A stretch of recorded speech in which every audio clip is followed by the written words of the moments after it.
RCB fans की एक बात मुझे बहुत अच्छी लगती है कि उनकी टीम से जो भी प्लेयर कभी खेला हुआ हो पास्ट में, उनके लिए हमेशा वो अच्छा चाहते हैं और कोई भी मौका मिले उसको अपनी टीम में वापस देखना चाहते हैं। तो एक ऐसा खिलाड़ी है करंटली जो अगली आईपीएल ऑक्शन में आएगा और आरसीबी के फैंस चाहते हैं कि वो उनकी टीम से खेले, बावजूद इसके कि उनको पता है कि पिछला सीज़न आरसीबी जीती है, 18 साल बाद पहला टाइटल हमने जीता है, लेकिन फिर भी किसी ना किसी तरीके से हर आरसीबी फ़ैन उसको आरसीबी के स्क्वाड में देखना चाहता है। और वो खिलाड़ी कौन है? वो है कैमरन ग्रीन। 17 करोड़ में मुंबई इंडियंस से हमने आईपीएल इतिहास का सबसे बड़ा ट्रेड किया था और मुंबई को ये इनेबल किया था कि आप जाके हार्दिक पांड्या का ट्रेड कंप्लीट कर सकते हैं। ये अपॉर्चुनिटी दिखी थी मो बोबाट और एंडी फ्लावर को और दोनों हाथों से उन्होंने इसको लेते हुए ग्रीन को लेके आईपीएल इतिहास का सबसे बड़ा ट्रेड कर लिया था। फिर उस सीज़न क्या हुआ, आईपीएल की शुरुआत बहुत ही घटिया हुई आरसीबी की और एक समय लग रहा था कि आरसीबी ग्रुप स्टेज में बाहर हो जाएगा। उसके बाद में बचे हुए 7 में से 6 मैचेस जीत के और उसमें लगातार 6 मैचेस जीत के आरसीबी ने क्वालिफाई किया प्लेऑफ के लिए और उसमें वन ऑफ द प्लेयर्स जिन्होंने काफ़ी अच्छा कंट्रीब्यूट किया था विद द बैट और विद द बॉल, वो होते हैं कैमरन ग्रीन। तो कैमरन ग्रीन अगला सीज़न नहीं एनरोल करते अपने आप को रजिस्ट्रेशन के लिए आईपीएल ऑक्शन में। मेगा ऑक्शन था, रिलीज़ उनको करना पड़ा और अगर वो इंजर्ड नहीं होते तो मुझे लगता है आरसीबी शायद उनको रिटेन कर भी लेता। आरसीबी ने जो अपने 3 प्लेयर रिटेन किए थे वो थे विराट कोहली, कप्तान रजत पाटीदार और यश दयाल। लेकिन रिटेंशन के समय पता नहीं था कि आरसीबी का कप्तान क्या होगा, क्या आरसीबी ऑक्शन में जाके अपना कप्तान ढूंढेगी या विराट कोहली को कप्तान बनाएगी या रजत पाटीदार को। लेकिन बाद में फाइनली रजत पाटीदार को कप्तान बनाया जाता है, आरसीबी अपना पहला टाइटल जीतती है।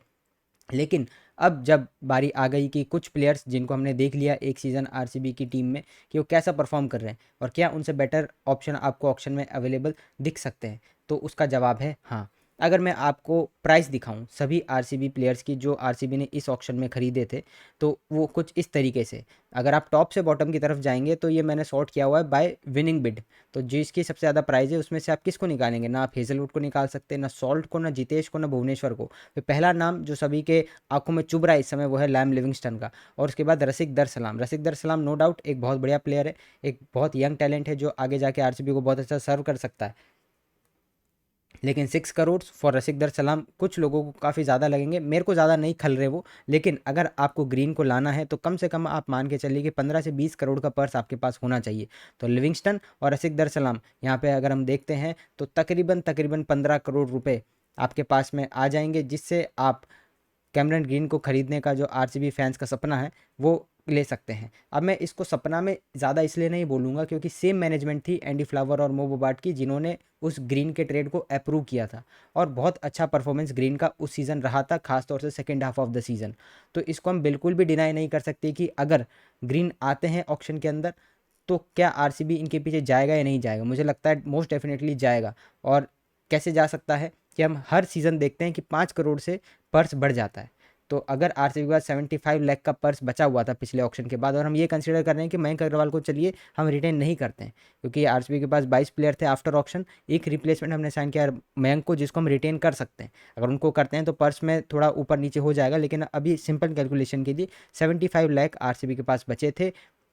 तकरीबन पौने 15 करोड़ रुपए आरसीबी अब इन दोनों प्लेयर्स को रिलीज़ करके ले सकता है। उसके अलावा अगर आप चाहेंगे भी कि इसको आप रिलीज़ करें तो आपको ज़्यादा कुछ पर्स मिल नहीं रहा है। अगर आप नीचे से स्टार्ट करें तो स्वास्तिक, मनोज, अभिनंदन, मोहित राठी, स्वप्निल, इन सबको मैचेस नहीं मिले थे, लेकिन आपको ज़्यादा कॉस्ट कर भी नहीं रहे हैं और अच्छे बैकअप्स हैं ये काफ़ी सारी चीज़ों के। ओवरसीज़ प्लेयर की बात करें तो लुंगी एनगिडी आपको 1 करोड़ में मिले हुए हैं, तुषार आपको 1.6 में, बेथेल आपको 2.6 में है, सुयश आपको 2.6 में, और इनमें से आपको मुझे नहीं लगता कि किसी को रिलीज़ करने की ज़रूरत है। अगर ये बहुत हाई प्राइस में आए होते तो शायद से कंसिडर किया भी जा सकता था, लेकिन इनको काफ़ी ठीक ठाक प्राइस में आपने लिया है। तो इसके ऊपर हमने देखा कि लिविंगस्टन और रसिक ही दो ऐसे प्लेयर बच रहे हैं जिनको रिलीज़ करके और आरसीबी अपना पर्स बना सकता है इन केस अगर वो चाहते हैं कि टीम को अपग्रेड करा जाए। वहीं पे दूसरी टीम्स जहाँ पे हम देखते हैं Chennai super Kings, Sunrisers Hyderabad, Kolkata night Riders, जिनके ये सीज़न बहुत अच्छे नहीं गए थे और उन्होंने कुछ प्लेयर ओवर प्राइस दाम में खरीद लिए थे, तो उनके पास ये मौका होगा कि कोर्स करेक्ट करें अपनी टीम को कि शायद से उन्होंने